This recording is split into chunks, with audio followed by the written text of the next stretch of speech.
always get the honest truth from you.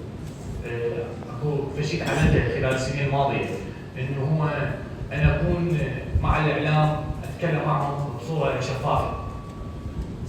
So the plan and the preparation moving forward is something that I've been working very hard on.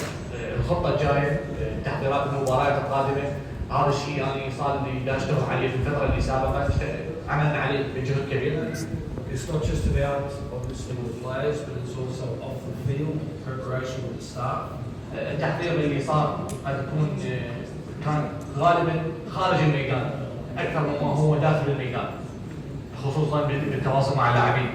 Because I know exactly what it takes to qualify for a World Cup. انا اعرف ما الذي نحتاجه على مود نتاهل لكاس العالم. So to answer your question, obviously there is a cup game on tomorrow night, two cup games on tomorrow night. غدا مثل ما تعرفون اكو مباريات اثنين نصف نهائي كاس العراق. And the cup